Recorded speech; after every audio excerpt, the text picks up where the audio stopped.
That's on. 7 p.m. Call to order. Flag salute.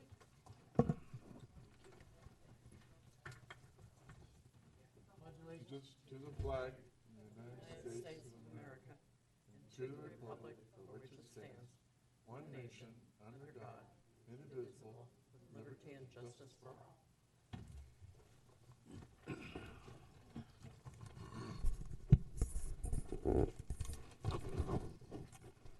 Right, consent agenda, Planning Commission minutes dated June 9th.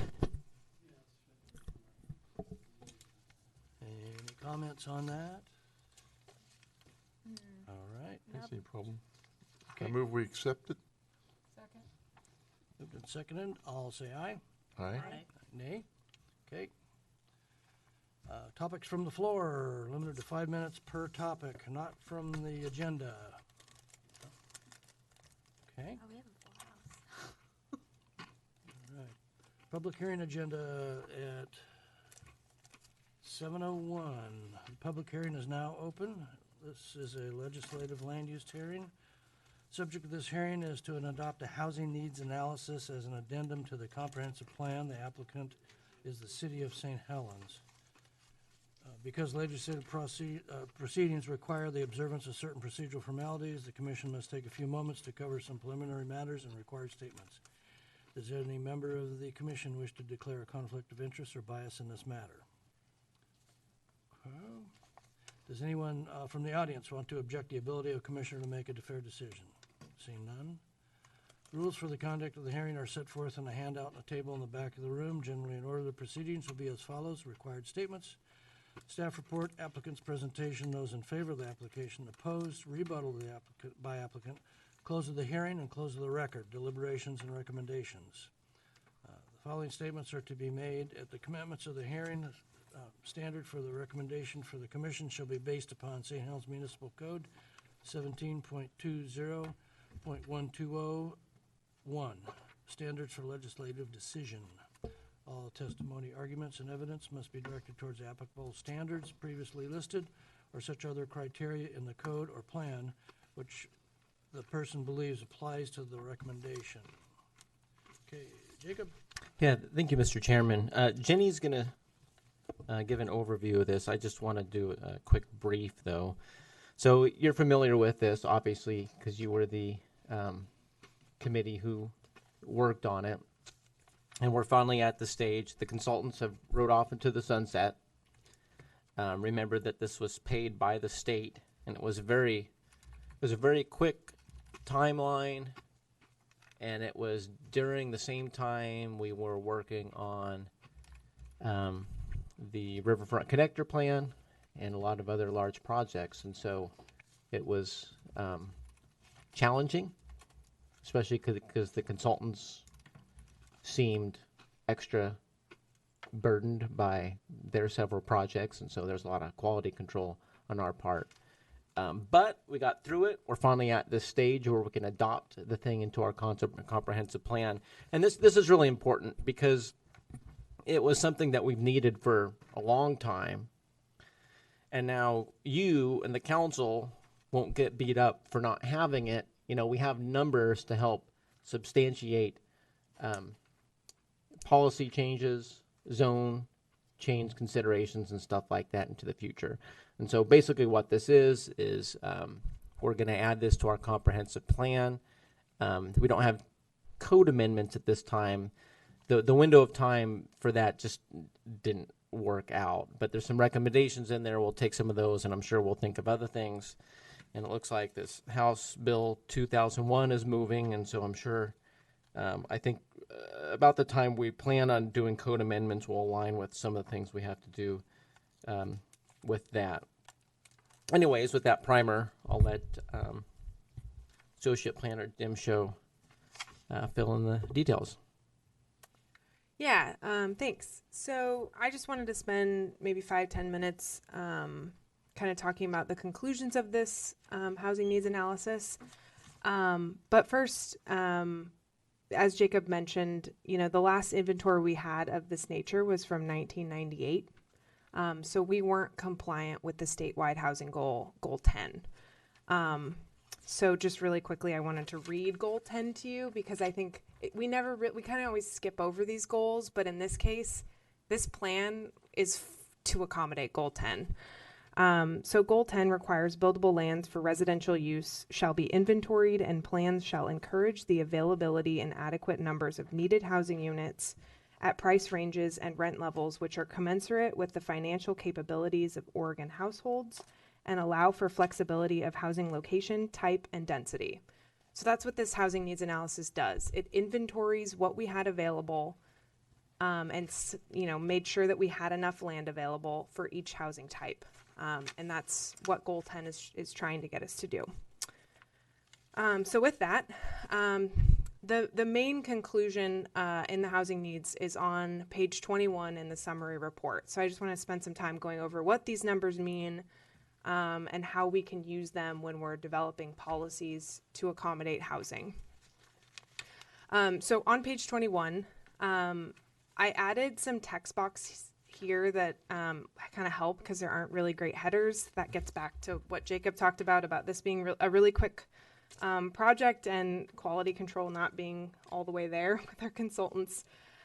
So the first top table here, and I'm circling, I don't know if you guys can see my circles on the screen.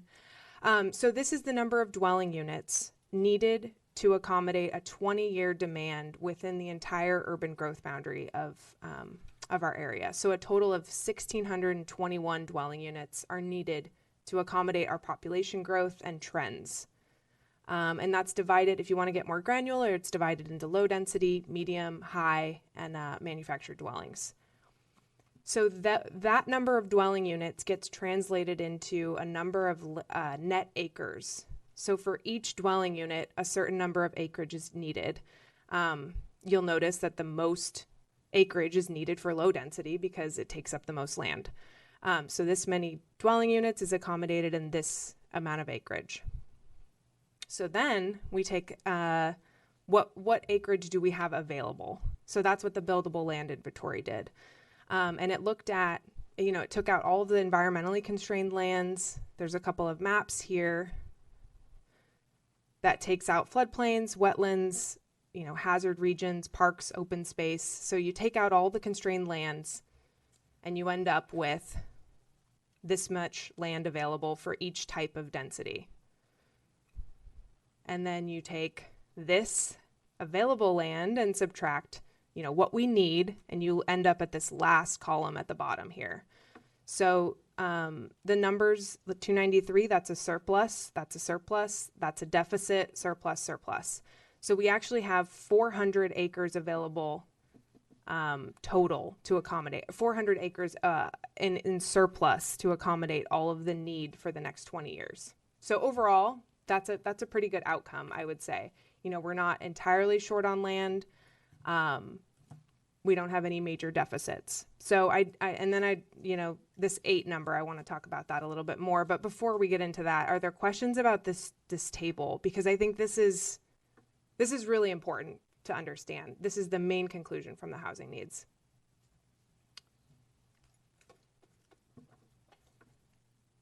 Any questions? Cool.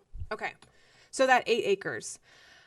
So if you just look at this, it looks like we have a deficit of high density land. I want to preface that because this number is purely based on our high density available acreage. But in reality, we have some commercial and mixed use acreage, about 19 of it, in which you can build high density residential. So what this narrative is saying is that we actually have enough commercial and mixed use lands that can accommodate the high density to make it not a deficit. So that was just one thing I wanted to point out from this table. So overall, the conclusions of this are that we have enough acreage to build enough housing for the 20-year forecast. That's all I wanted to point out. I understand the table and how it was derived. I had the question when they were here before. I still think it's a little bit false acreage for this town because we've got environmental constraints that aren't taken into account. Like the bedrock? Cliffs and bedrock and things that are difficult to build may be impossible to build. Yeah. But it's really not that many acres. Yeah. It's not a flat landscape of, just outside of Salem. It's just gravel. Yeah. They did take 15% slope out, and that's this red area because it's considered a landslide region. But you're talking about slopes that aren't quite as steep as. Just vertical slopes. Yeah. Yeah. A little steeper, Right. but rock. Right. We already know we have some acres that are difficult to build. We had to buy them. So Yeah. And I mean, there's inherent imperfections Yeah. because they're using our GIS information and some of it's dated. And, if we had an army and endless supply, we could, survey the entire city and get everything with a fine-tooth comb. So, I mean, there's the numbers. And when we have to do our bureaucracy, we'll have to point to the numbers. But I think the main thing to look at is the overall, what is it telling us? And it's telling us something we already knew. We have a bunch of low density and medium density, and what needs a little bit more love is high density. what it's telling us is we don't need to expand the UGB. That's really what it's telling It us. also, yes, no, that's a good point too. Yeah, it says our UGB is sound for the next 20 years. Yep. Yeah. No, that's a very good point, Dan. I appreciate you bringing that up. Yeah. But for all zone changes coming forward that involve residential land, well, we're going to be using this data over and over again to either support or, add to the reasons not to support a zone change. What's the new code that, zoning change that Salem wants to come out with where you can build multifamily and single-family areas? That's House Bill 2001. Oh, there it is. Oh, right there. Yeah, Okay, printed out a- didn't see it. Okay. I brought it. And so what that means, I mean, it's kind of related because, like I said earlier,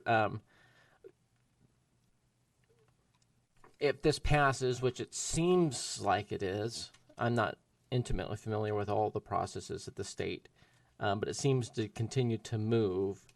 At the very least, we will need to make sure that a duplex is allowed on any parcel zone for residential use.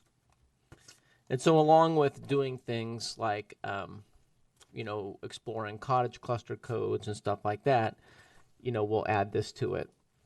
But it won't be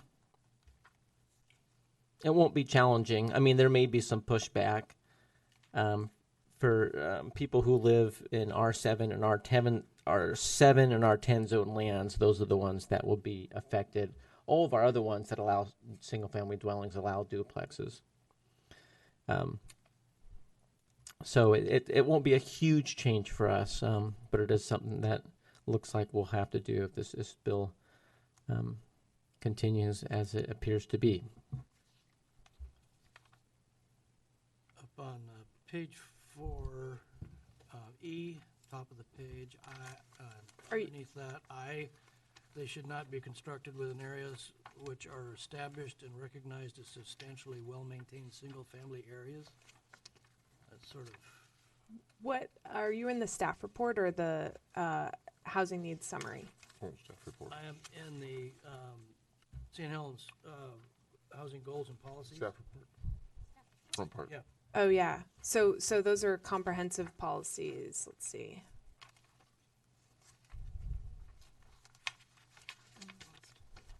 So say the reference again, 4E No, or it's- 3E. It's I on page Let's see, E4. EI.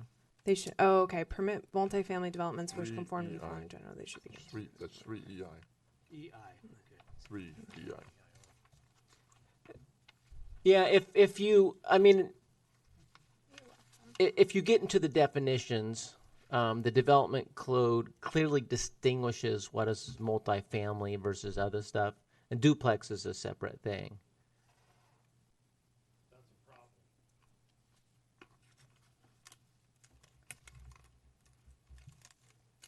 So, just asking, how is a duplex not multifamily?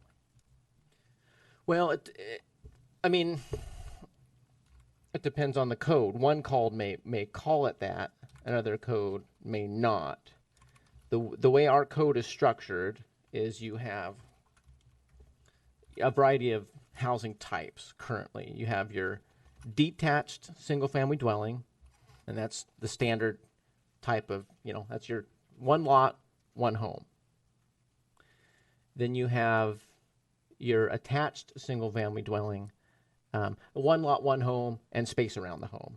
Then you have your attached single-family dwelling, and that's still one dwelling unit, one lot, but up to 5 buildings may be attached. So you have, up to 5 skinny lots, one building, but they're 5 units. Then you have a duplex. A duplex is a structure with 2 dwelling units within it, in an independent building, space around it. That's a duplex. And then the code defines multifamily or multi-dwellings as 3 or more units in a building. And then, of course, there's your accessory dwelling unit, which we've talked about recently, and that's your incidental dwelling unit associated with a detached single-family dwelling. And that's the way our code's structured. Other codes may differ. I mean, there's a lot of variety throughout the state, but these are pretty typical definitions. And it's just a way to, here's your zoning and here's where your uses are allowed, and that's what you end up with. Could you have 2 duplexes in one property? And we are not to the public testimony yet, but that's a good question once we're there. I'm playing a game of English of multi. I'm having a problem when you say multi-dwellings or multi-residence. Yeah, it gets into definitions, and the definitions are never perfect. But I'm sure Al's going to talk about it, and Al's probably talked to Councilor Topaz about it, so I may as well talk about it now. And each zoning district, at least the residential zoning districts, there's always standards. Front yard, 20 feet, side yard, 7 feet or 5 feet, basic standards. Buildings and structures should not occupy more than X% of the lot, building height of so much. And then there's also one that says, except for multifamily development, and I'm not reading it word for word, one principal building is allowed per lot or parcel. A duplex is a principal building. The code is explicit, black and white in this regard. And so you could not do 2 duplexes on one lot under the current code. You could do a 4-plex. Yep. Mm-hmm. Is there a standard definition of what a lot size is? Or are we just assuming it's kind of what we have? No, there's a minimum lot size, yeah. But is there a maximum lot size? This is getting really informal. Can we wait for public testimony? Okay. Yeah, just, I'm back into definition. yeah, I just want to keep it, I know it's just us, but we should keep to the hearing. So Jenny, you're the applicant basically. in that. The Yeah, city, yeah. If there are no questions about the staff report and the housing needs analysis, we can move on. Yeah, are we satisfied? Okay. Anything? No, Okay. I'm good. Any testimony in support of this application? All right, do we have any testimony in opposition of it? Either of you guys? Or neutral. Maybe that we're neutral. Neutral.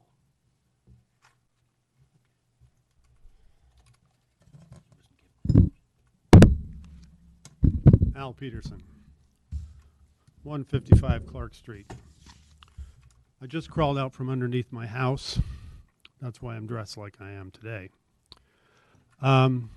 It's an old house, like many houses.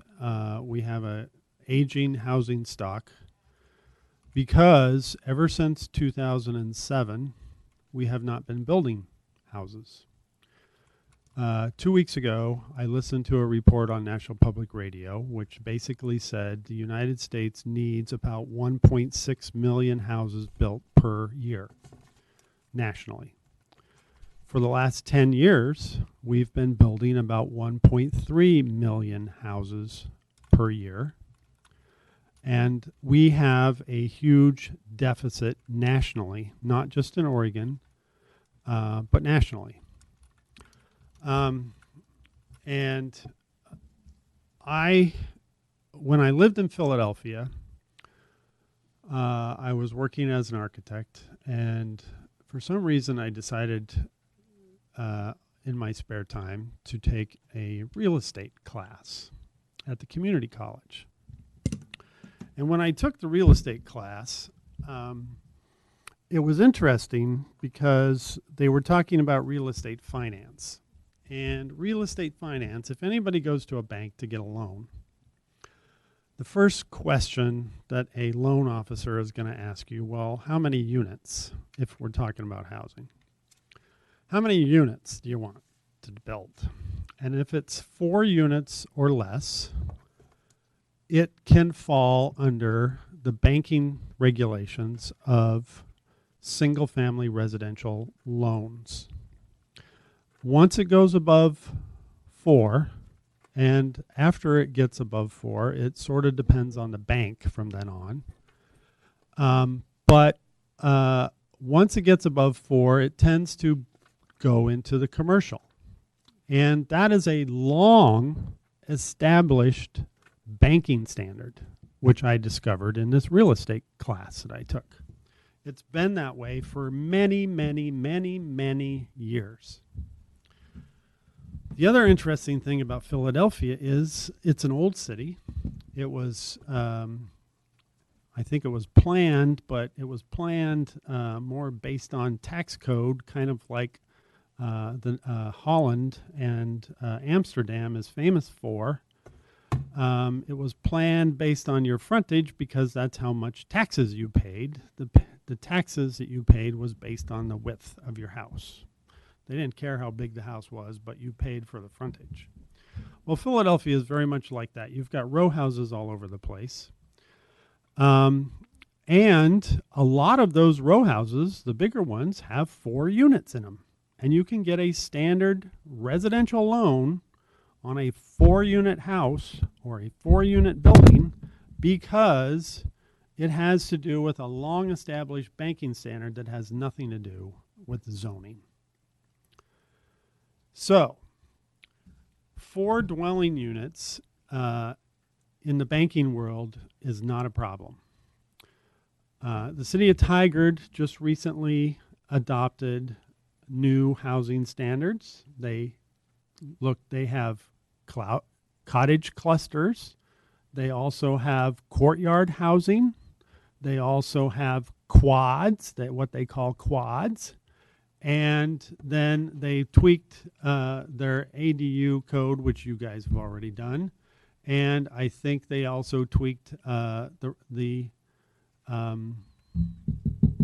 duplex code to basically loosen it up.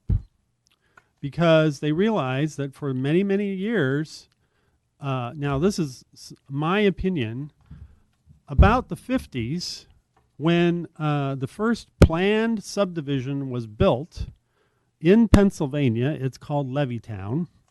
It was a huge suburban development that went national, and that plan sort of became the standard for suburban developments all across the country. What followed that, when zoning started to become more and more standard, especially in Oregon after House Bill 101 in the 70s, is those suburban standards were developed, which was lower density than the traditional cities had been. And if you go to an old Midwestern town, you will find that those cities are not suburban. They are much more dense than we are. So I think that this number that you have here, which is the multifamily, is somewhat lower than it should be, simply because everyone thinks that they want to live in a suburban household for whatever reason. You have acres and acres and acres of it, and it's clearly shown that you have a deficit. Okay, number 2, I already sent you my email 2 times, once 6-8 months ago, once again this last week. One thing that really irritates me is when government gets in the way. And this is a clear example of government getting in the way. Now, one of the things that has been instituted in the last 20 years is the American with Disabilities Act. Well, one of the examples I gave you in my email is that if a developer wanted to build a 40-unit apartment complex, he would be required to build 2 Type A ADA accessible units. All of them would be required to be Type B units, which means they are adaptable. But 2 of them would be required to be 100% ADA accessible. Everything would have to be ADA accessible. Well, that configuration of that particular unit, no matter what, is going to be bigger. So if this developer decided, okay, well, why don't I just make a couple of nice ADA units over there by themselves? They'll be great. Under Jacob's definition, he couldn't do it, because those 2 units would be defined as duplexes, and he'd be required to jump through a stupid hoop of getting a partition in order to get those two units, which are built by themselves, on a separate parcel. That's ridiculous. Sorry. Okay, I just got a phone call a week and a half ago from my surveyor. He called me. He said, well, I hate to tell you this, but they're doing this in Clackamas County, and for some reason, they're doing this in Columbia County too. I have a 12-lot subdivision in Columbia City, which I've been working on for the last 3 years. And I'm just about ready to put the plat and sign all the documents and make it an official 12-lot subdivision. And the surveyor says, well, you know, that one fence over there isn't quite on the line. It actually is encroaching on your plat, so I'm not going to approve your subdivision until you get rid of that fence. My lawyer said, under what authority? Does the surveyor have authority to not approve a survey when a registered survey went out and did all the work and it meets all the requirements of the ORS? Under what authority? Well, in my opinion, it's another great example of government getting in the way. So if we're really serious about creating more housing, you need to figure out and you need to interpret how to make it happen, rather than simply interpret, well, that dot is there or that comma is there, so that means you got to pause, and that's part of this side and that's not. So I'm not going to interpret it that way. Well, guess what? You know what? Over at Avamere, there are 4 cottages. There's 2 duplexes at Avamere. Somebody interpreted the code reasonably. They're not on separate parcels. So it's a multifamily complex. It's got 1 principal building and it's got 2 duplexes. They're called cottages at Avamere, but guess what, people? They're duplexes. So this has been interpreted, this can be interpreted, and the director has the ability to interpret it. But in this case, for whatever reason, the director decided not to interpret it and to get in the way.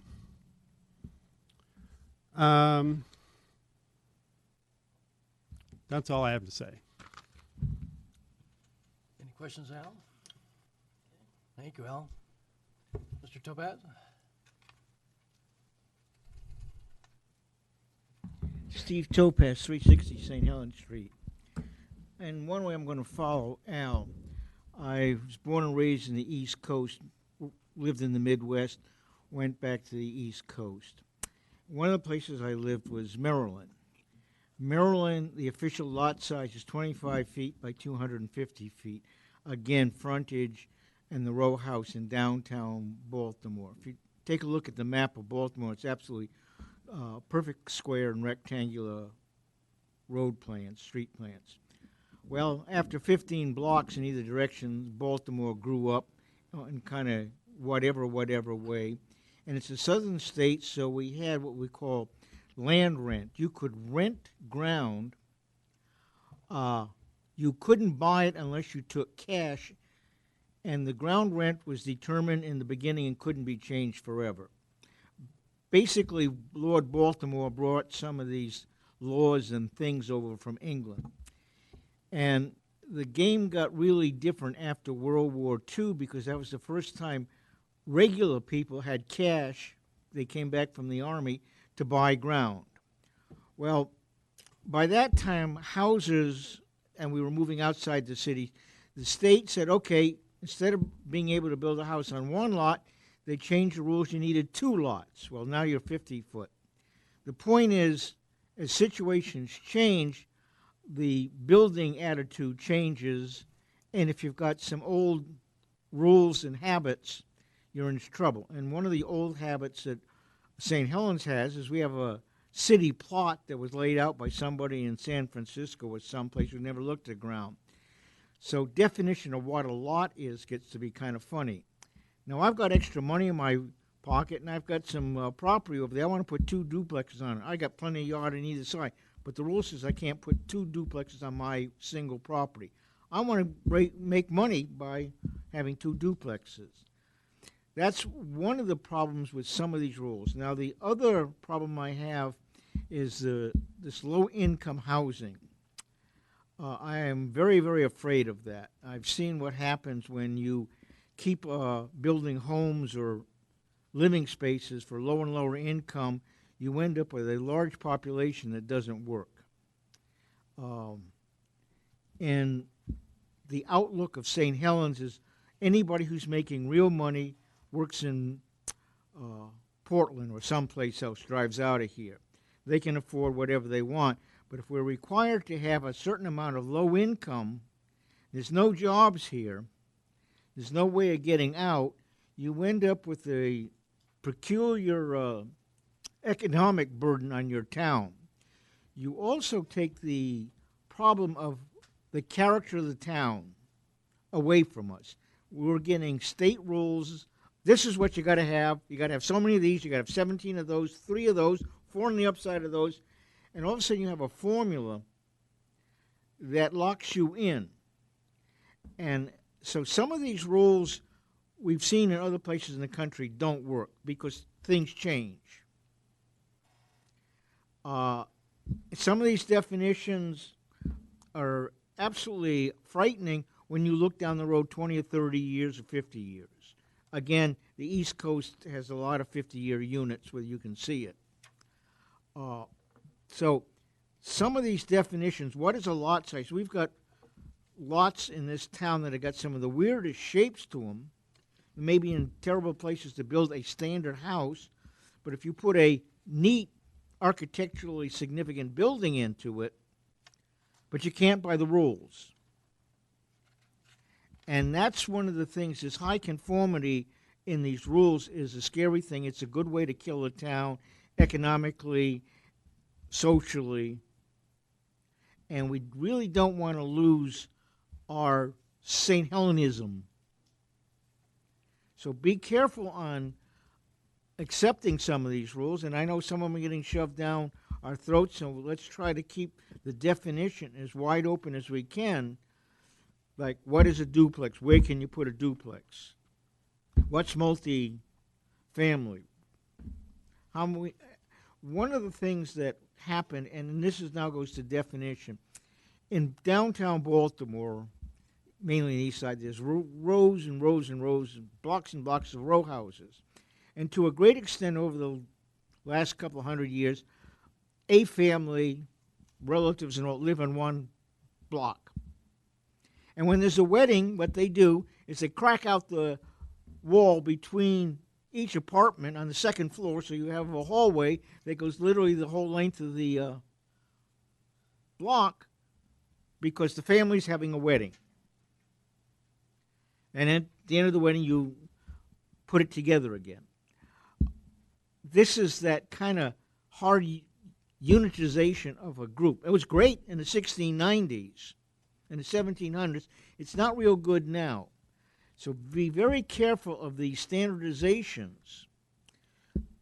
Be careful of making believe a lot size is what we'll say our classical downtown St. Helens lot is. And some of these things, you get into trouble 2 inches at a time. You really have to start going backwards at point zero. And a lot of this is, it's only a little okay. And then it's a little, so that was my warning. The definitions I disagree with. Again, I'm using observations from other parts of the country. Thank you. Thank you. Well, I know all too well what you gentlemen speak of. And Jacob's, he's the book man. He's got to go by the book. Do you have a direction? I mean, I understand what you're talking about. Well, my direction, before I forget, I did have one more thought about the urban growth boundary, and I just want to keep this in mind to all the planning commissioners and any future ones. When I was on the planning commission, I brought it up. The one place where we do need to expand the urban growth boundary, just thinking long term, is at Bennett Road. One of the excuses for not putting a light at Bennett Road by ODOT is because it's not in the urban growth boundary. So there's been plenty of accidents at Bennett Road. That is one place where we simply have to go through the procedures and get that moved, and it wouldn't take much because it's like 3 acres to move past the to include the Moose Cemetery, Larson's property on the highway side of the road. It's a little triangle piece to get out to Bennett Road. That way, when, more transportation is going to be we're going to have to deal with, and don't forget to get that included in the urban growth boundary. Are you talking the north side? I'm talking south, Bennett Road. North side of Bennett Road. Yeah, the north Side of Bennett. north side of Bennett Road, but basically the urban growth boundary stops just two small parcels before you get to Bennett Road, and you just need to circle it so you get it inside the urban growth boundary. Well, I don't know. As far as I'm concerned, it's one of those deals where you need to. The case on Deer Island Road, in my opinion, was clear that the planning director has the authority to interpret the rules, and in my opinion, it was just a bad decision. And it got in the way. And I think that the same thing's going on now with the county surveyor. And I've had conversations with our local surveyor, Mr. Reynolds, and he's not too happy with the way in which our county, he didn't say much when I talked to him about 2 weeks ago about the city necessarily, but he was kind of unloading on me on the phone about a bunch of issues, and they all had to do with land use planning, and they were all silly little things that he was dealing with that he had to deal with on either a partition or a plat or a lot line adjustment, and it was stupid. I mean, most of the examples that he told me were ridiculous examples. One example was where a large property owner, the bank wants some piece of parcel all on a parcel. Well, the property owner owns parcels all the way around, so they just were going to do a lot line adjustment. No. The planning person, whoever the planning person is, required a partition. Why? They own all the way around it. Who cares? Just move the property line. Move on. It's stuff like that that frustrates a lot of people, including, consultants who are hired to do the work. It really shouldn't matter to them. It's more work. They get more fees. but it's frustrating to them because they think it's silly for me to do this work because all we're doing really is moving a property line. And it's crazy. And if you guys wanted to do something about that, you need to read these definitions, take these examples when they come up, and tell your planning people, hey, put this on our agenda. Oh, and by the way, the response that I got to my email was, oh, we're not doing that. We're going to wait till next year to do that. My answer to that is, why wait? This is a legislative hearing. All you got to do is change 2 things in the code. Why are we waiting? We know it's a problem. Why are we waiting? It's 2 sentences. What's the big deal? You know, why wait for another year?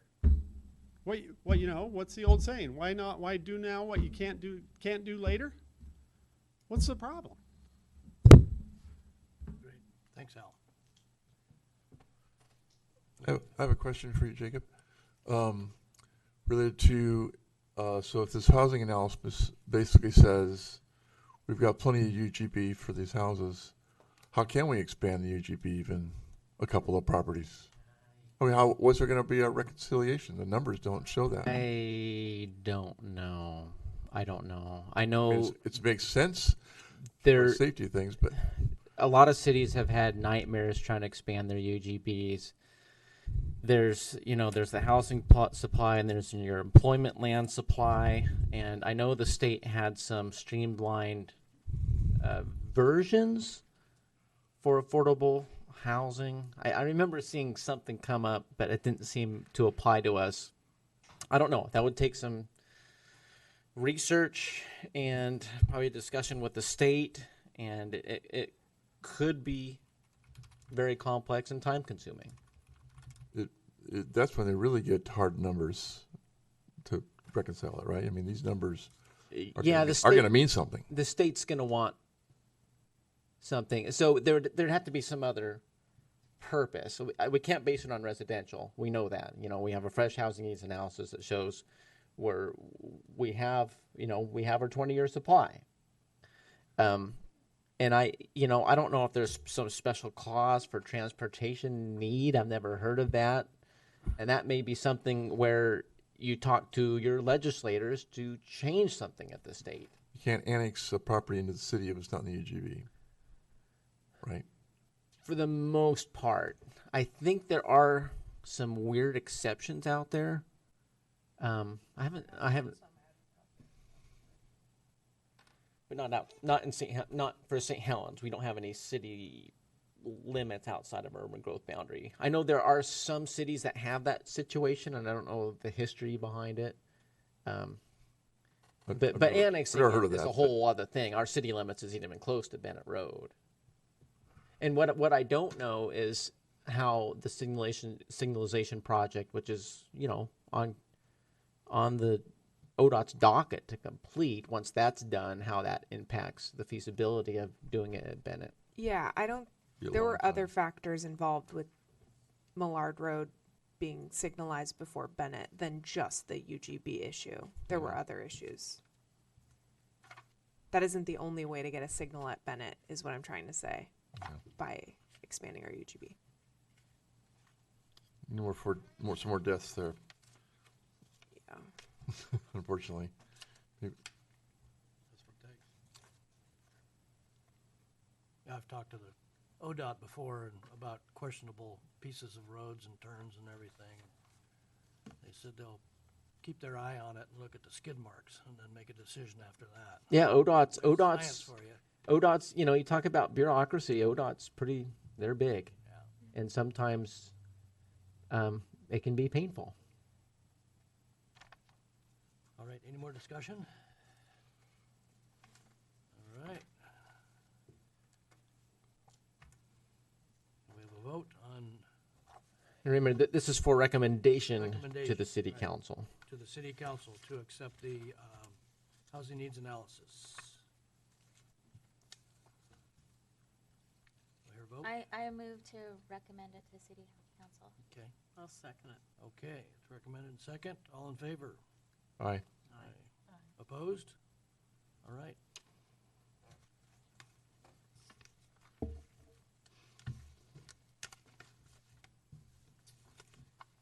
Okay, it's now 7:45. And the public hearing is now open. This is a quasi-judicial land use hearing. The subject of this hearing is a request for a conditional use permit. The subject property identified to the county assessor's map as lot 21400 on map 4N1W-4CA.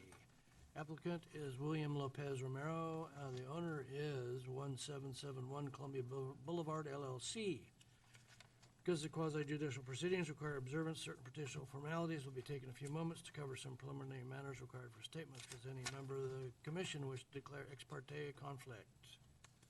Seeing none. Does any member of the commission wish to declare, where am I? Okay.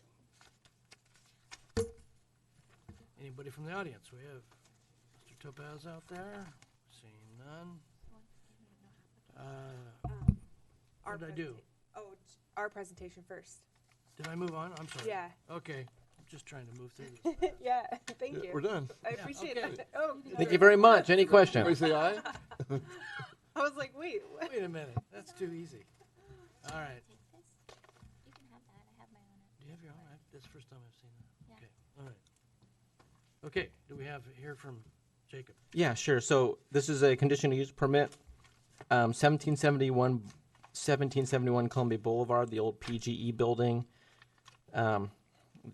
We've reviewed a lot for this building over the course of the last several years. And so it shouldn't be anything new to you. The last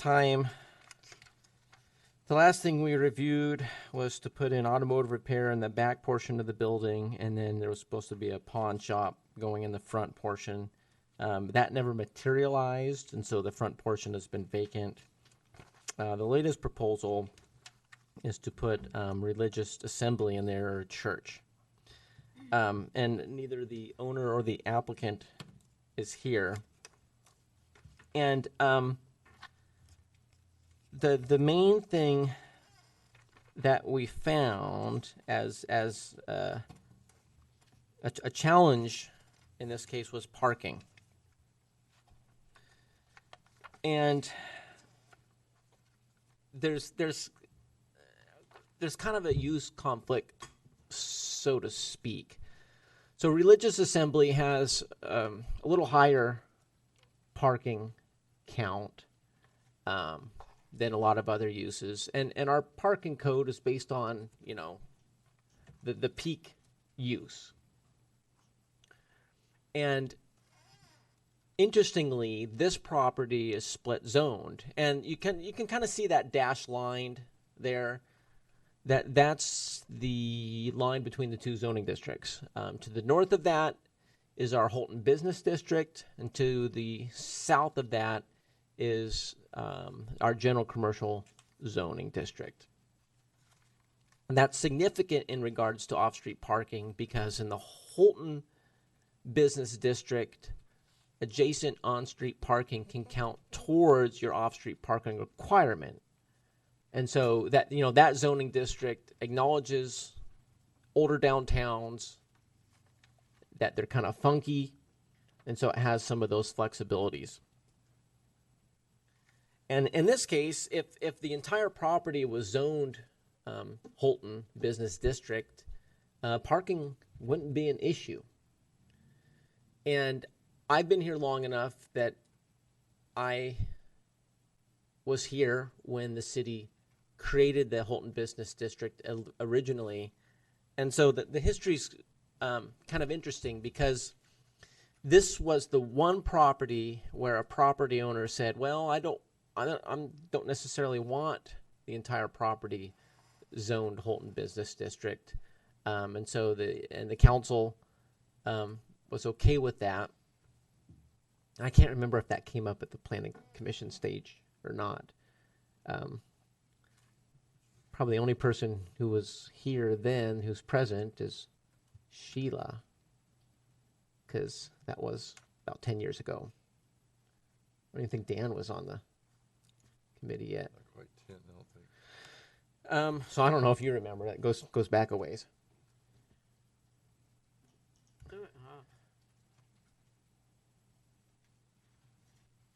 I don't remember the planning commission meeting. I remember some key parts of the council meeting, though. In any case, so if it was all zoned Holton, it wouldn't be a problem. But right now it's not, and so we have this parking issue. Now, we go back to 2007-8. So you have that outdoor storage, which is supposed to be related to the automotive repair, because storage as a principal use is not allowed in the commercial areas. And some of the proposals going back before the Holton Business District was proposed, some of that area in the northern right-hand corner was supposed to be off-street parking. But, some things later that turned into outdoor storage related to uses in the building. At least that's what it was supposed to be. So that's the main issue. And this is one of those cases that the circumstances truly break my heart. This is just a pastor who's looking for a place to put his church. He's a gentleman that doesn't speak very good English. But just like for housing decisions, I don't, these decisions stay with the land. I don't know who's going to end up with it. So I have an ethical obligation to be objective. And so that's what we have to deal with parking here. So there's two methods. And because we have been really busy lately, so a lot of times when I work on these, I'll finish the report, I'll sit on it, I'll come back a week before it's due, I'll read it again and kind of give some time to think about it a little bit. And given the time crunch that we've had lately, I really didn't have a chance to do that with this one. And so the reason I'm saying that is I, thinking about this a little bit more since this got to you, there's kind of two approaches to it. One of the condition talks about, needing a plan that separates the outdoor storage area from an off-street parking area to make up for the off-street parking deficit. And there's some stipulations in there to make sure it's not behind a fence and all that kind of stuff. And I'm not saying that we should change that, although I would recommend a change to condition 2G, which says no additional street access points would be allowed. Thinking about that more, you have two local streets. You have the street to the north, Columbia Boulevard, is a minor arterial. To the west, 18th Street is a collector. But then Cowlitz on the south, I think it's Cowlitz, and 17th, yeah, it's Cowlitz. And then 17th on the east side are local streets. And so I would recommend that change to an additional access may be allowed off a local classified street. Because it does take up a whole block, and, another access off a local street wouldn't be the end of the world. But as a new condition, because we know that if the entire property was zoned Holton Business District, parking wouldn't be an issue. That as an alternative to condition 2A through H, that allow a zone change for that portion, zone general commercial, to be rezoned Holton Business District, which was originally proposed in 2008. And I think it would fly through the process, since that was the original proposal. And in some respects, allowing it to be general commercial was a spot zone. We've kind of reinforced our rules about spot zoning within the last couple of years, but 2008 was more than 10 years ago. We didn't have that. So to allow before a building permit is issued, because it will require a change of occupancy with the building code, that we get a zone change application, and that if that is not successful, which the likelihood I think is low, then parking would need to be addressed at that time.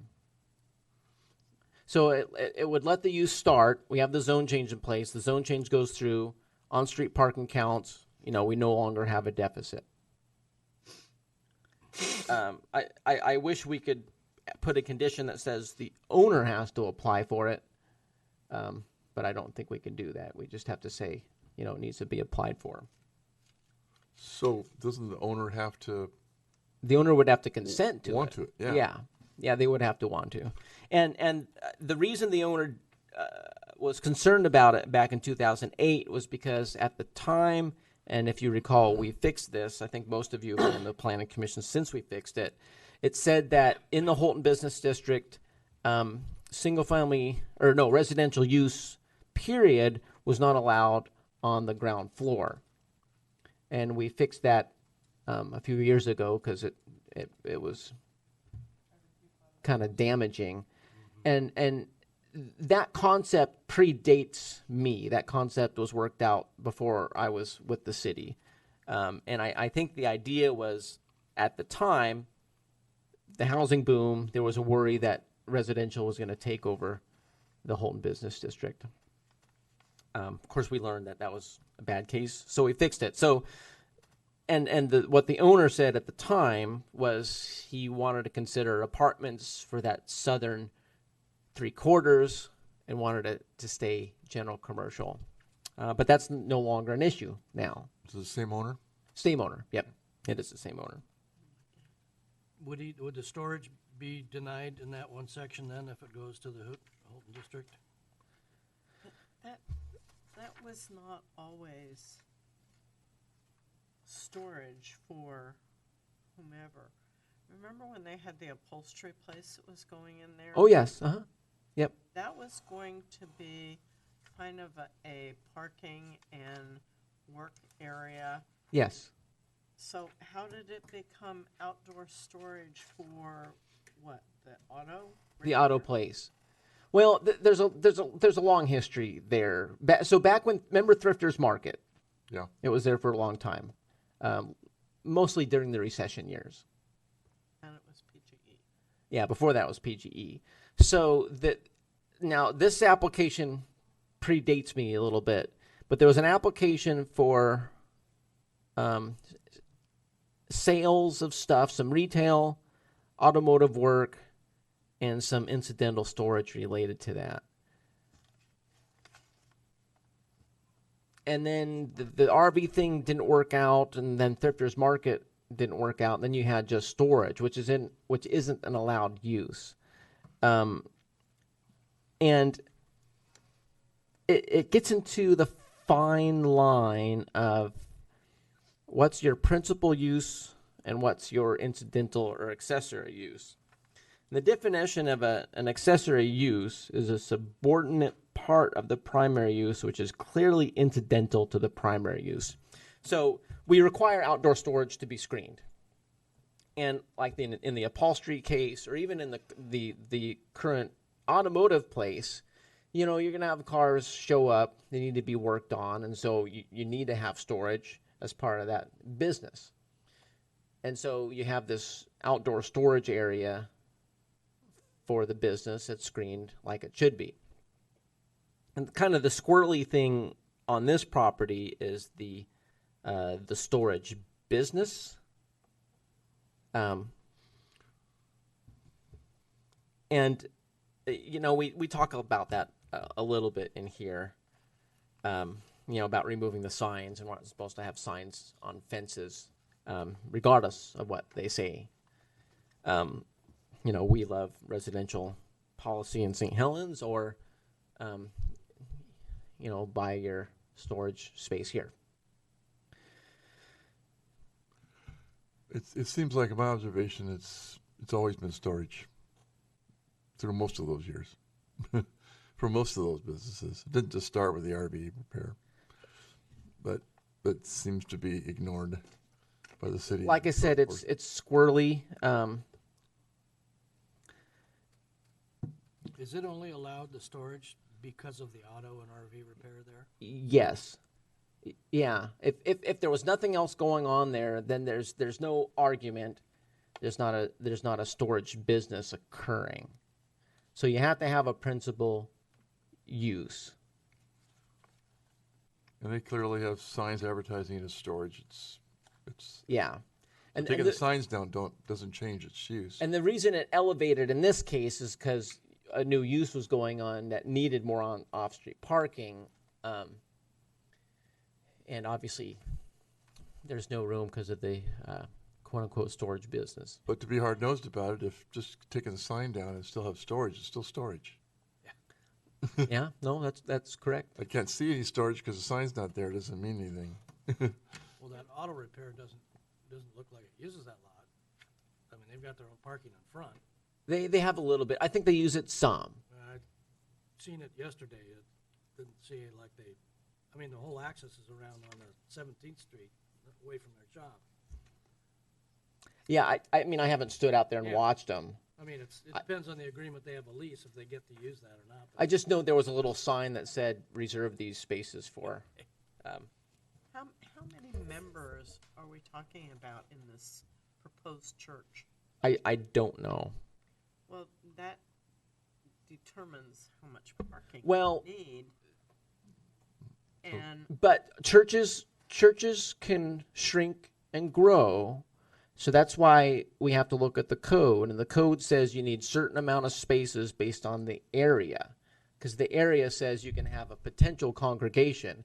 And for all we know, this guy has the Church of the Tree. I'm just making it up, right?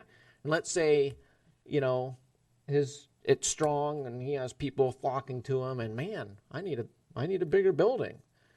And so it becomes the Church of the Grove of Trees, and he gets a bigger building, moves on. So then someone else moves in, but this land use permit stays with the land. Another church could go in. And so we have to imagine that, this could handle the current applicant or, 10 different churches into the future.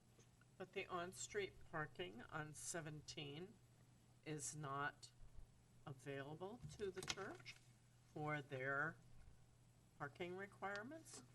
So this gets into the bureaucracy part. So it's physically there, clearly. It's on-street parking, it's public parking. But the code says that in the Holton Business District, your on-street parking can count towards your off-street parking requirement. The general commercial does not have those provisions. So we cannot count the parking that abuts the general commercial portion of the property.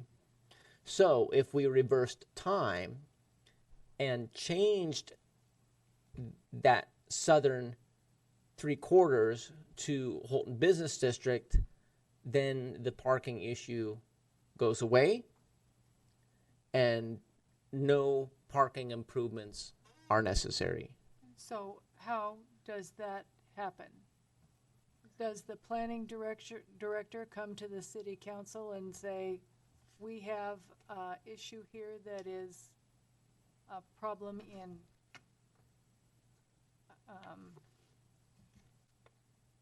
whether it's in the Holton district or not? Well, in this case, like I said before, I would add a condition that's not written here to, in lieu of creating this off-street parking area, so it's clearly distinguished and not used for storage, that a zone change is applied for, then you can count that street parking.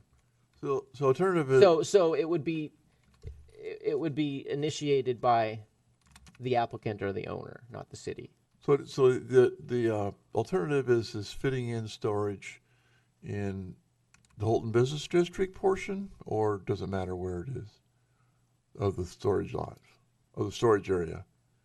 So you're gonna, let's say, carve out a chunk of those 11 spaces. Where does that have to come from? Well, Can it come from either zone? yes, Okay, so logically it would be close to the church. it So- would probably be there. So and it can't be a fence around it, so they'd have to change the fence to have the storage unit fenced, and the fence would have to be removed around that area. And That's the alternative. And right now, access is right here. yeah, and so that's why I'm saying, we don't want to restrict it to one access. A second one probably makes more sense. That way the storage area and the parking area have separate accesses. Yeah. I didn't have a lot of time to think it through by the time the staff report was due, so. So that's the alternative. It's Yes. taking down the fence to whatever will contain 11 spaces, making a new fence across, opening it up, and a new access. Exactly, yep. No So matter if it's- it goes into Holton and general commercial, whatever it does. Yeah. Because there's still one property. Yeah. Or at least an assemblage of lots being utilized jointly. So it's basically the physical improvements or changing the color on the zoning map. Okay. Jacob, is there a requirement by the fire department, how many access points you have on a property like that? Probably not, because the streets surround it, so they have good access to it This is Holton. around all areas. Up to the fence, not up to Holton. the building. This, no, to They the, to theirs. they would, No, it's only to here. if they were concerned, they would want a fire-approved access lock on it, probably. Even now, or? Well, the fire marshal's never commented on this one about that being a concern, so I don't think it's ever elevated to that issue with him. 11's gonna make I it. don't know if the level there. 11's gonna make it to there. No, not it's not fire access. It's just a normal vehicular access. There's enough room for 11 right there almost, and maybe even Holton. But I don't know why the hell he doesn't do the whole portion Um, except the storage. No, we would look at the fire code. We do have code that says you need so many accesses for X amount of parking spaces, but 1 for 1 to 100, and then 2 for more than 100. So it's a pretty large I just wondered if there was That's what code on fire I access. was saying. That. fire code. Yeah. Yep. Oh yeah. Yep. Then we would be in, they'd be in front of. Well, let's see. Well, no. Kind of informal again. Yeah, informal. Well, It's not getting recorded. It is what it is. okay. So my recommendation is to change 2G to say an additional access may be allowed off of a local classified street only. And then as an alternative to 2A through H, which is basically the physical improvement conditions,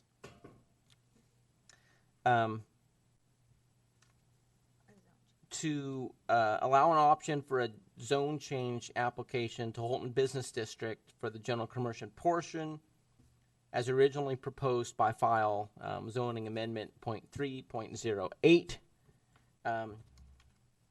And that would be under condition 2, so prior to building or development permit issuance. And then if the zone change is not successful, then parking will need to be addressed for the proposed, for the proposal to continue.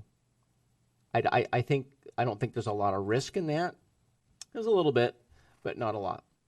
When you do a zone change, why wouldn't you do the whole, quote, building It's a good question. Well, this into the zone? then and you would, leave the storage, if I was here longer.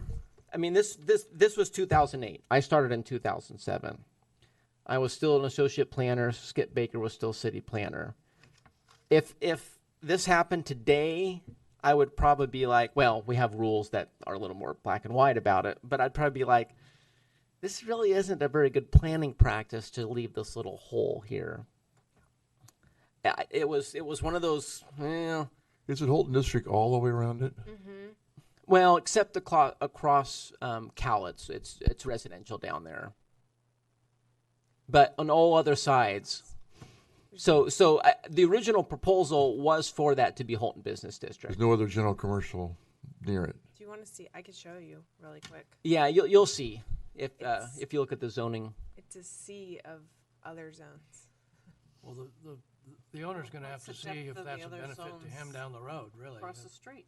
Well, Yeah. that's the thing is that Holton just used to not allow residential on the bottom floor, Right. and I think that's the fear that he had. And now that it does, there's really no reason. Yeah, I don't know if he still wants to build apartments there. He hasn't really brought it up. Holton's a more Since- municipal zone. Well, that would still allow him to put apartments there. Yeah. Of course, he could do that now. Whoa. But the Holton Business District wouldn't prohibit it since we fixed it. But it should take the whole building, That's Right across. that is and then you've got no problem. that is the alternative proposal that I read to you. That's what he suggested. Yeah, to do a zone change. Yeah. That's the I, The 2I, entire would be building. 2I. I would have to figure out how to write it. I wouldn't get into the Oh. So Are we gonna? the structure. Are we gonna vote on it? I'll read it and you say that's our motion. I think it's easier in this case. So that's the property we're talking about. Oh, Wow, wow. That's the general commercial. pretty weird. So basically, Cowlitz was the southern boundary of the Holton Business District, and that was the one property owner who said, "Can you leave this out?" I mean, they did keep the portion along Columbia Boulevard in, but the rest was taken out. So basically, this is an opportunity to fix that. Does it have any downside to the present tenants that are operating businesses there? No. No, the owner will get. At least not that I can think of. So what does that do for the issue of parking right now? If we, That solves the problem. So parking can be solved in two ways. And then you put another The entrance. physical improvements, Right. new entrance, move the fence, or change the color on the zoning map. And if the zoning doesn't pass, that's the first option is what has to happen. Yeah. Or what happens, they have to get kicked out? Or the, Well, we'd have to send them a correspondence saying do this, and they'd either comply or it becomes an enforcement case. And because this was the original proposal, that's why I'm saying the likelihood of the zone change not working out is, I think it's pretty low. And I don't want to hold up this pastor because of some past stuff that's not his fault, but I also don't want to sell the farm, and that's why I think the conditions as proposed are reasonable. Just tell the owner he isn't gonna get the rent unless he does the zoning. well, he probably, way to his heart, don't you? What? Yeah. Well, allegedly it's going to be 1 month, 1 year of free rent, but I don't know that for sure. Well, being that it goes with the property, our decision, we should look at the overall right decision. So it Yeah. sounds as though adding it to the Holton district is a very positive thing, particularly for the church. Is it a positive thing for the RV business that is operating there as well? It's neutral. So at least it's not a negative. Yeah. Right. Yeah, so and I just to explain it for you. And I looked this up earlier to make sure I was telling you the right stuff. So if we look at the Holton Business District, the RV repair was automotive repair, required a conditional use permit in the general commercial zone. yeah. And then if we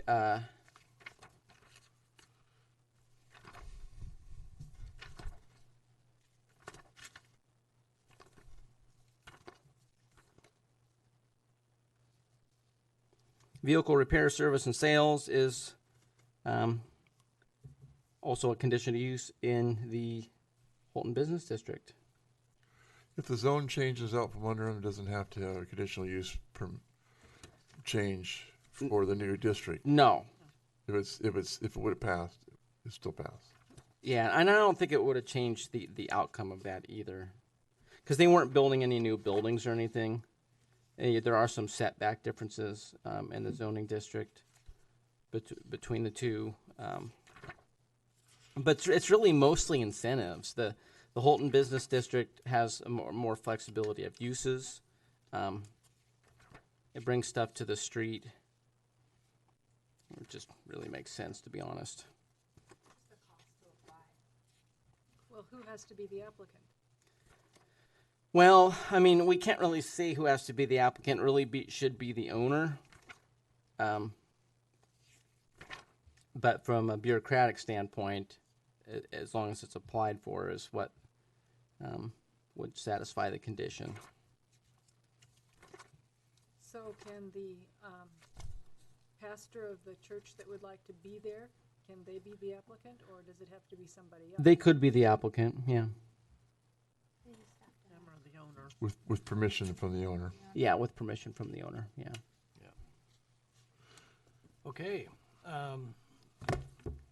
Testimony in support, neutral, or opposed? Seeing none. And no rebuttal by no applicant. Okay, do we have any final questions?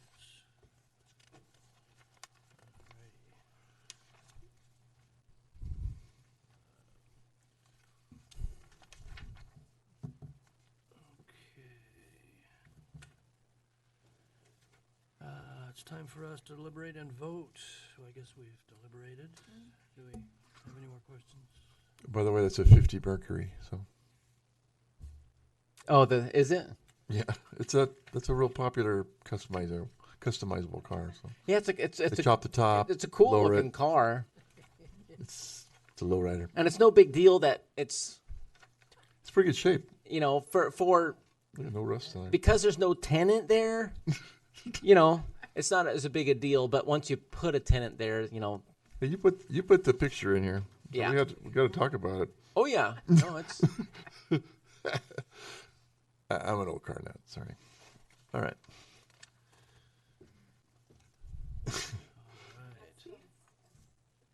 You can put your own seats in there. I don't know That's- if this is a question for staff. Just thinking about, you said that the decisions go with the property. So when you make it okay for a church to be there today, you make it okay for a church to be there forever. And is that? Yeah, I mean, that's the thing. It's like they could leave and a month later another church and a month later another church. It's like, that's just something to consider.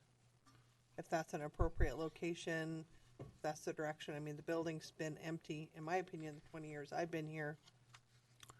It was PGE longer than it was any of those other things. Yeah, it's And been a that's- marijuana grow facility at one time. For a blink of an eye. briefly, yeah. Yeah, so I mean, that's just the thought process is we have not specific to churches, but as we fill our main street with nonprofits and social services and closed office spaces, what is that saying to our livelihood?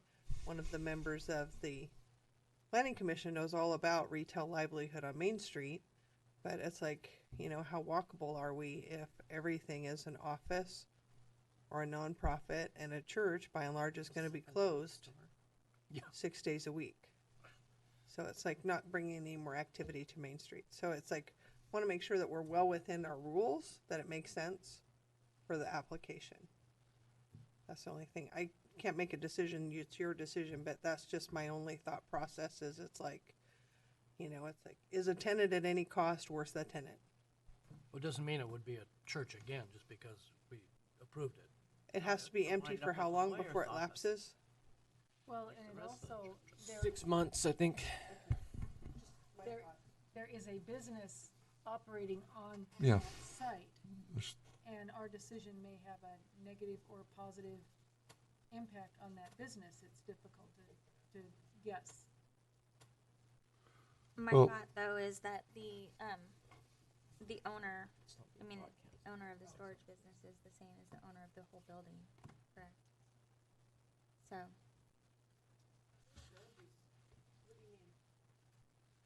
Like the person that owns the property, isn't that the owner of the storage? No? Okay. I was mistaken then. Okay, okay, Same landowner. okay, okay, okay. But a church is allowed in that zone, is it not? By conditional use permit, yeah. So that's why, that's what's before you. It's a conditionally permitted use.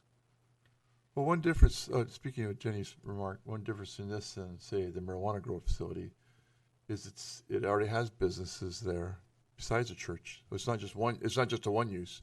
It actually has a business or two. Well, anytime there's a conditional use, I always look at this. Yeah. No matter what the condition Oh, is, yeah, whether it's daycare, whatever, it's a conditional use for a reason. Yeah. You have to take the unique situation at hand. So that's all. No, whatever it's. Yeah, you can't look in the future. You can't have a crystal ball. You just have to make a decision on what's in front of you. Yeah. Yeah. It's your choice. All right, are we ready to vote on this? And Yeah.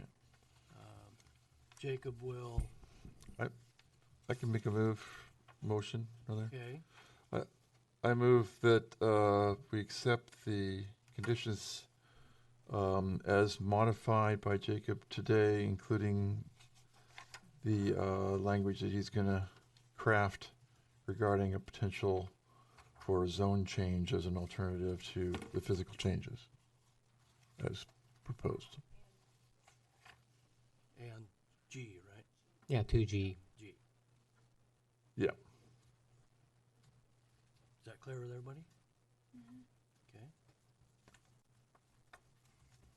Anybody want to second that motion? I'll second it. Okay, it's been seconded. And we vote. Who is in favor? Aye. Not in favor. Hearing none. All right. City manager will bring back findings, approval, and signature of the regular next meeting. Unless, of course, someone makes a motion for signature. And then I move that the chair can sign for the commission all right, second. when it's prepared. Okay, moved and seconded and that we sign it. Right? Yep. Done. And vote. And vote. Oh, Aye. and vote. Aye. Yeah. Okay, passes. I think I'm the only one that said anything. Line director decisions. Any comment there? Okay, planning department activity reports.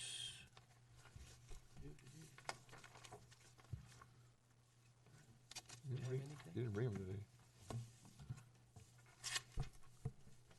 It was. Oh, I don't. Oh, you want to talk?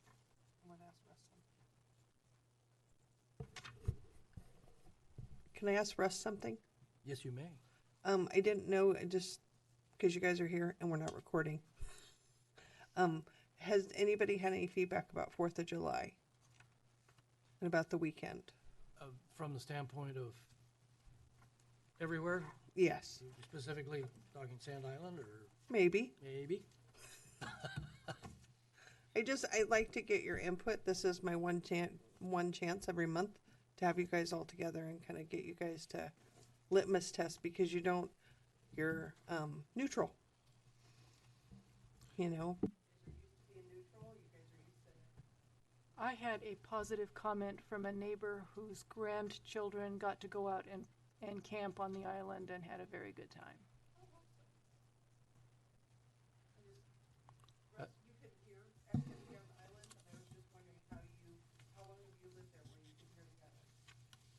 We've lived there 8 years, and so it was a good show. It was a little shorter, and I told the person that said that, I said, well, dollars don't get you as far as anymore, so it gets shorter and shorter. But it was nice. It was on the island, the fireworks. The activity on the island was there was more people this year. It looked like the boats were lined up like usual. And it seemed to be orderly. We had the usual ones that had to carry the fireworks on way into the evening. Yeah. Yeah. I guess if sound travels so much that everybody where we live just hears, you can hear people talk on the island, on the river strip there. No, you guys can't do that. But I think eventually it might be a good idea to have a phone number or a contact for someone that's in charge of the island camp host. I thought there was. Well, It's coming. okay. It's coming because in part of the negotiation, part of the conversation we had is that there has to be a point of contact, Yes. like the hot phone, Yeah. you know, because the city has on call. There's always somebody in public works, always on call. There's always someone to reach in the event that there's an emergency in the city. The same should happen on the island.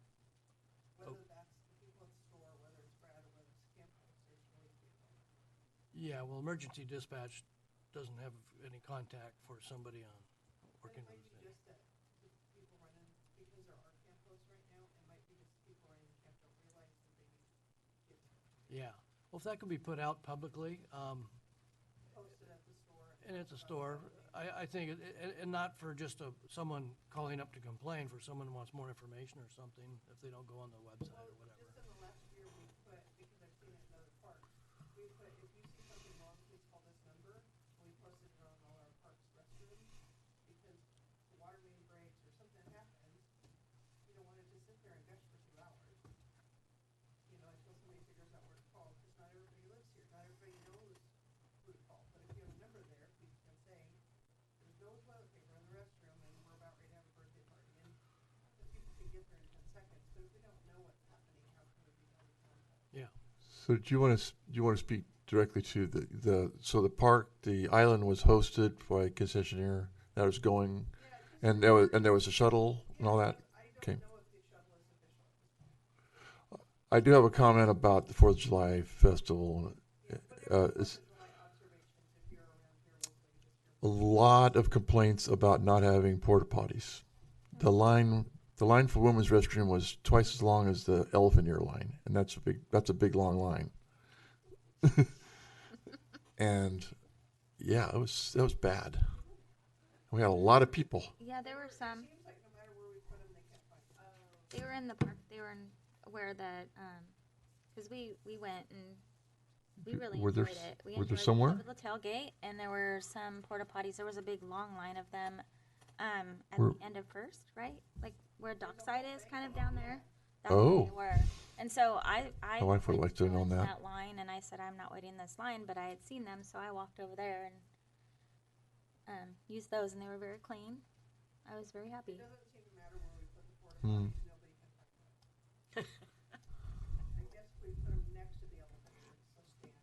Maybe you need to post a sign that's a map, and it says porta potty here, porta potty here. Mm. Okay. So you did have them, they weren't found. Okay.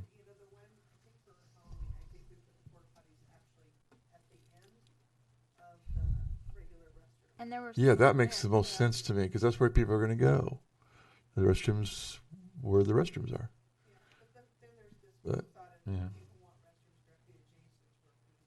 yeah.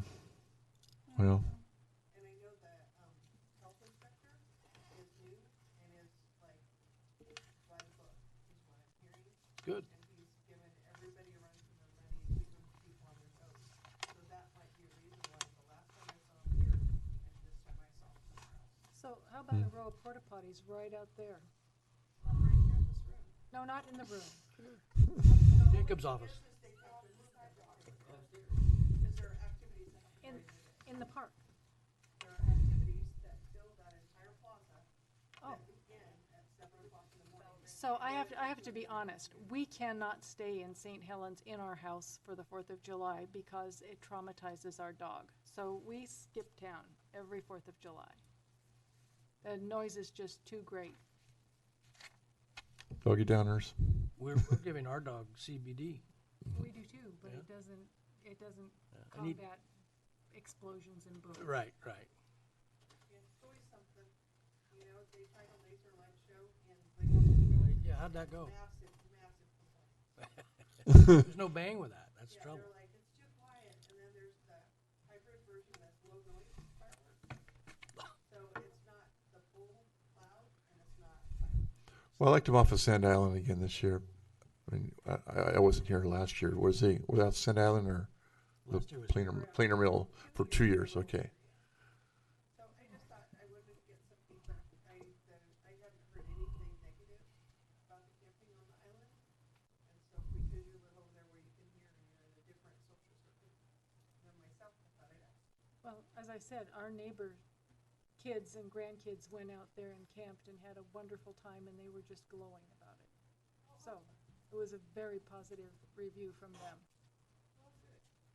Do they? Well, it's in its infancy. It's, you know, it's all dirt right now because it hasn't had a chance to grow any grass. And Right, but if you, like any business startup, usually you suck at the beginning. oh yeah, no, it's going to be a. Camp on a desert island? So if they sign an MOA with Department of State Lands for the rest of the island, because technically the whole rest of the island could have tents all over it. No one would have to pay a thing for 2 weeks. I see him doing that already. On the far side? Yeah, This side. only in the city part. That camped on the side and said it's DSL land, I don't have to pay you. That's exactly right. We are, and then you block the restrooms from them. We're trying to investigate to make sure we're not enforcing the law. Yeah. You would be, unless you have an MOA to manage the entire island. They can camp anywhere they want for 2 weeks without paying a dime. It's not. That's why I thought it was kind of funny in the first place, having that concessionaire over there charging $30 for the little strip on one side of the island when the whole rest of the island was free. Yeah, and they can even have a fire if they want. They can't do a business. And we did, I mean, when Lower Columbia reached out to us early on, you know, we gave them a map saying, here, because they didn't know that up first, but they did know it early on. So They've been talked to about it. I talked to the proprietary coordinator about it. She said they do not have a signed memorandum of agreement. But anyway, That's why I thought this. Become an issue and then they will. In the way? I think if it becomes an issue, they will. well, I'm afraid they're going to make an issue of people camping outside of their fee area and trying to get them to pay, and that will be illegal to make them do that.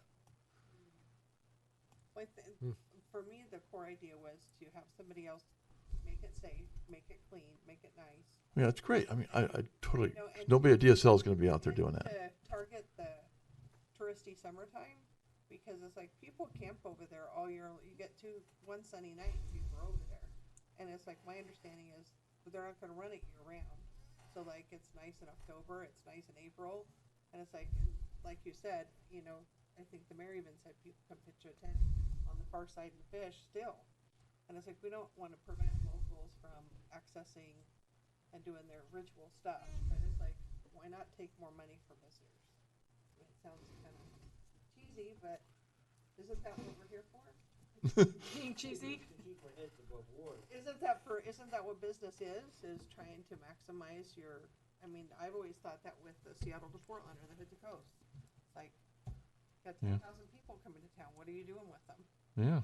I felt we should have been, as a planning commission, should have been involved more so. It seemed like we met with them once and it jumped right to your city council. Well, And we didn't get to vet them at all, and you know, this coming up, you know, it could have been taken care of or dealt with. As far as I know, the only vetting they had was through the Parks Commission. And John and Rick. It's a change of use, I think private to private, Yeah. you know, public to private. Yeah, the council only saw a little bit of it. It mostly went to Doug was with Parks. It went to Parks Commission. They all looked at the ideas and they worked it all out with John. And they're probably assuming they have the whole It's not island. unusual that we would not slice and dice apart.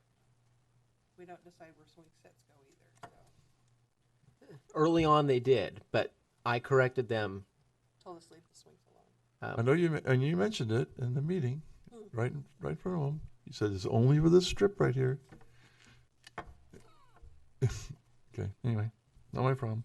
Can I add a comment? My son's gonna I go there thought and it was camp for free. great that there was a lot of police presence on the way out, like directing traffic, and we got out really quickly. There weren't any problems, so I thought that was a difference from previous years. So that was great for like people that travel here to get out of town. The one thing that bugged me is that something that they did not do again this year is that once the fireworks are over, I don't know why that gate down by Dockside can't be open for people going that way. There were people going in, going out. because maybe people didn't understand, because this down here there's en masse thousands of people watching fireworks that all walk home. And I mean, Yeah, I used to do that for years. Yeah, 20 so there's 20 years. probably It's all the people and it's open, but then all the cars were trying to go that way Yeah, it's too. blocked there. And so Going it the was other way. pretty scary to try to, for a driver or for a walker, to try to navigate all that in the dark. So it's like, it would be cool if we had a pedestrian route and a vehicle route. Anyways. Well, you know, Remember when we first moved here, we lived I on wouldn't have to go anywhere. North 7th Street, and our neighbors drove down here.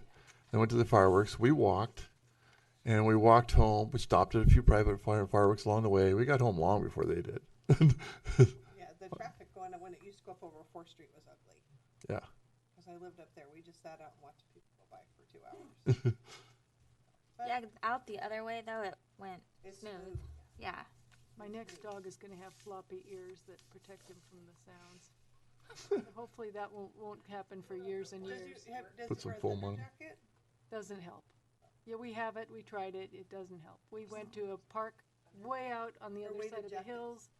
There was, the biggest thing there were sparklers, Well, you know, it's no funny. problems. Kevin brought his dog down to the fireworks and they sat there and watched it together.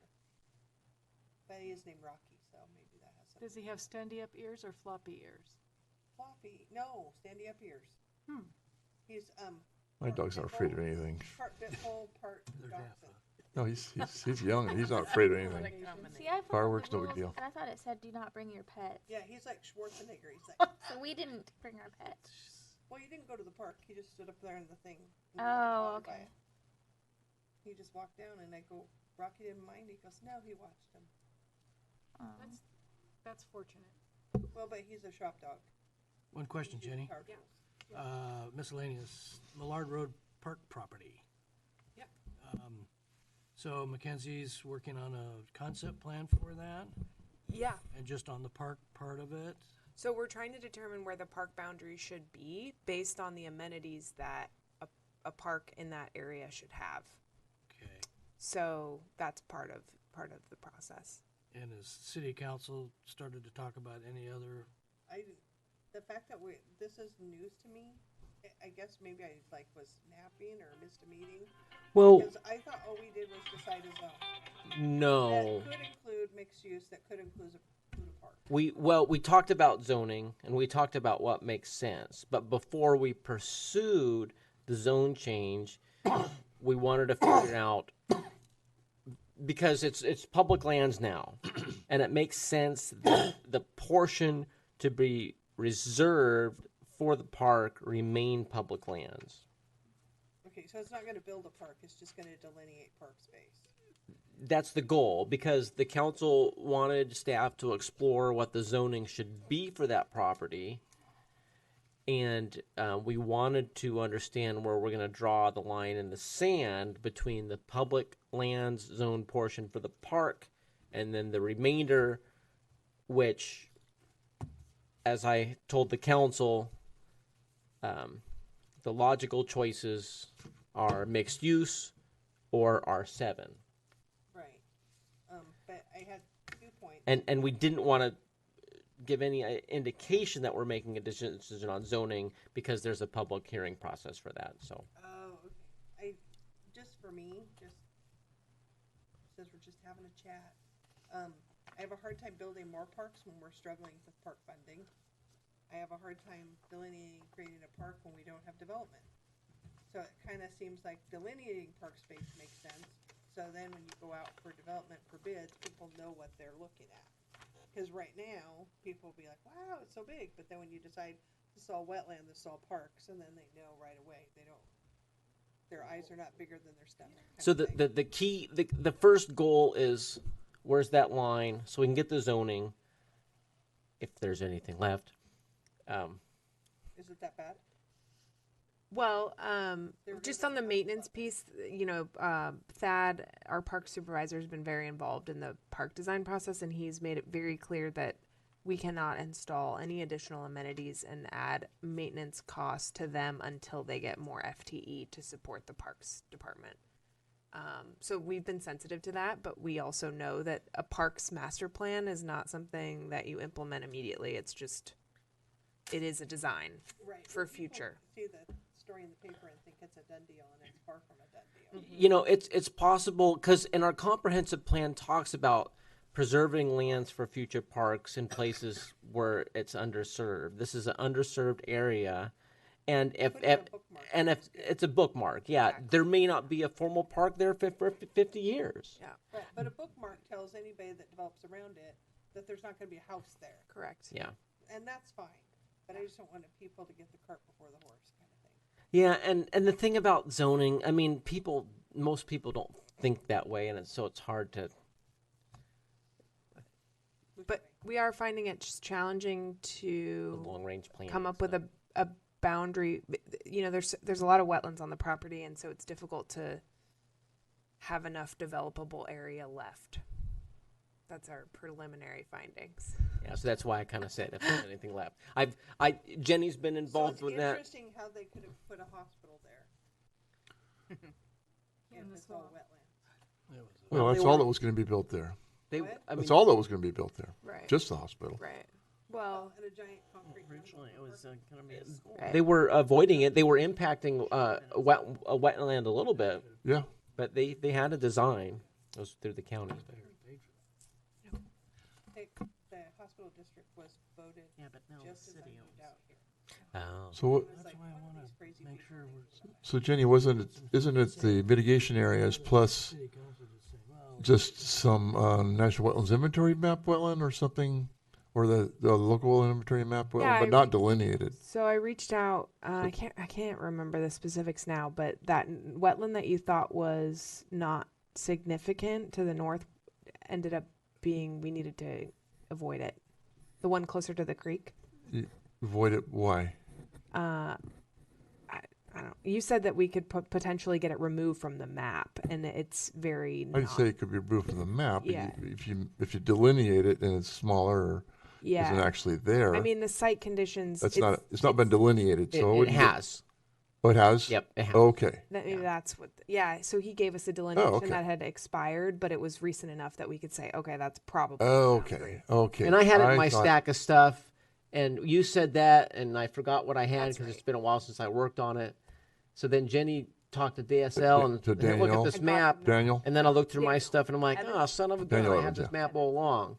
So you fooled us, Dan. I know. I thought, wow, Well, you fooled have so us. much You fooled faith. me.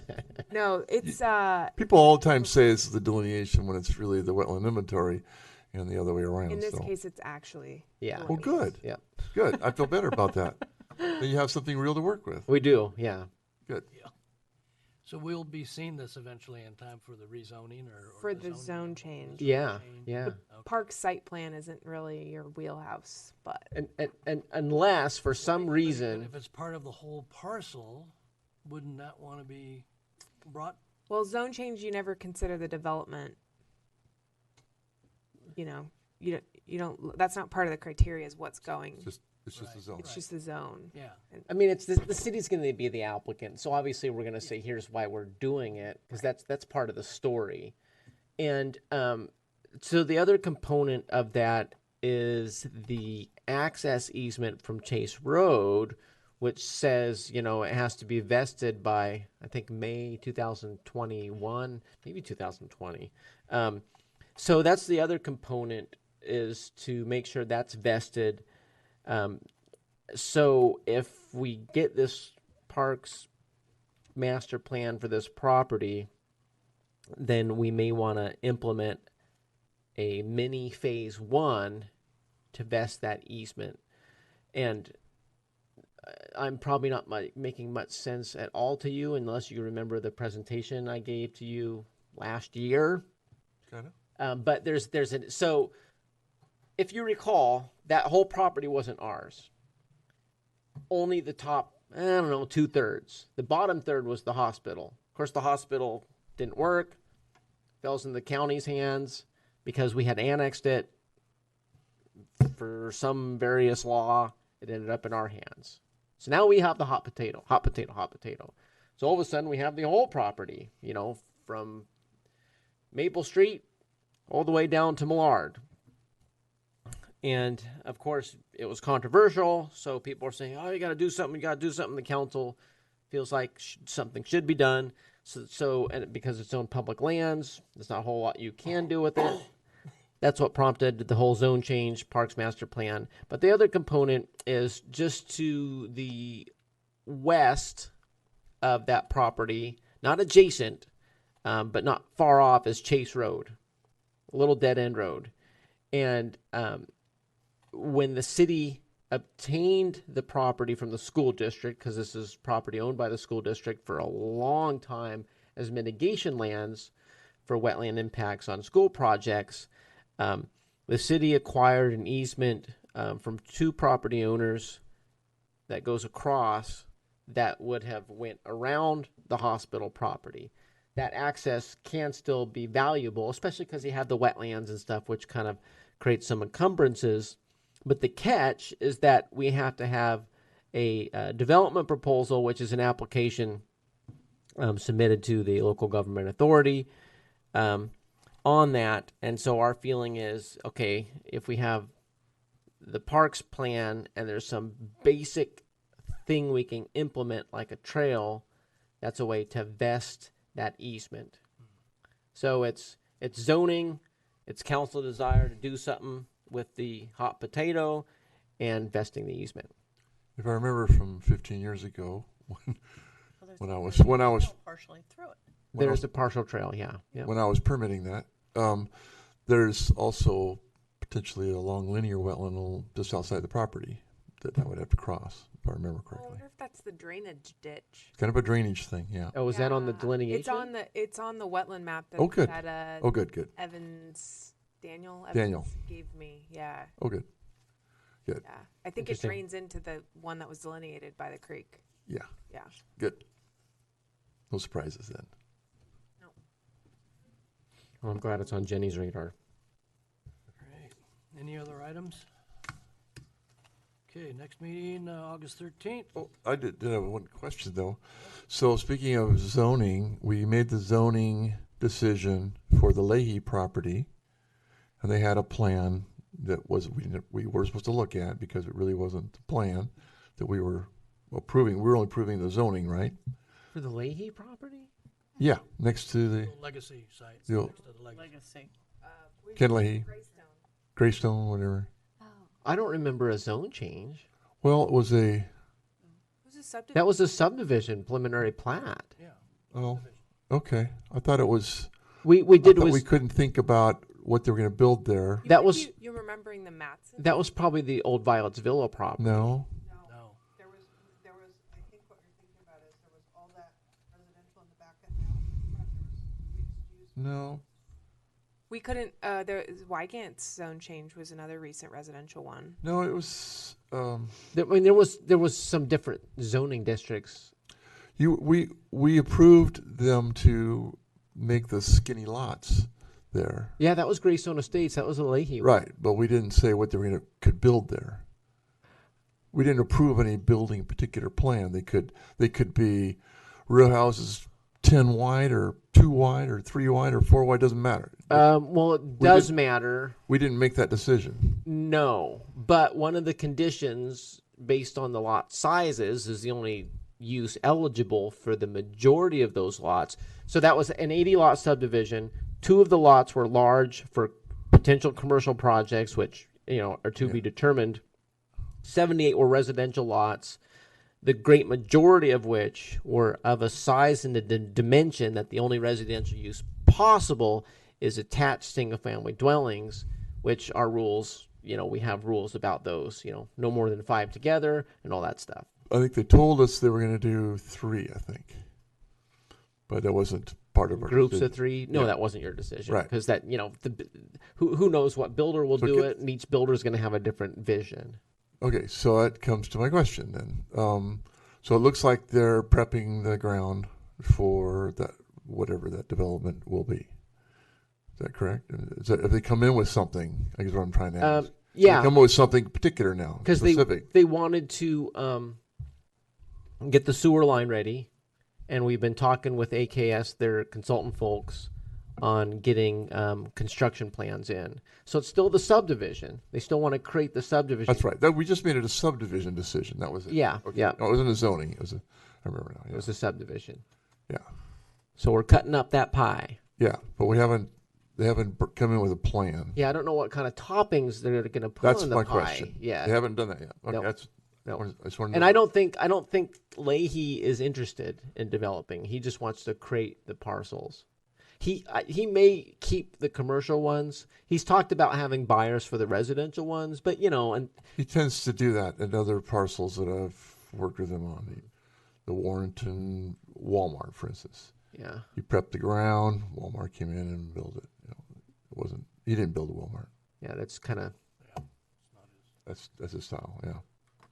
Sell it and move on. Okay, all done. Meeting adjourned.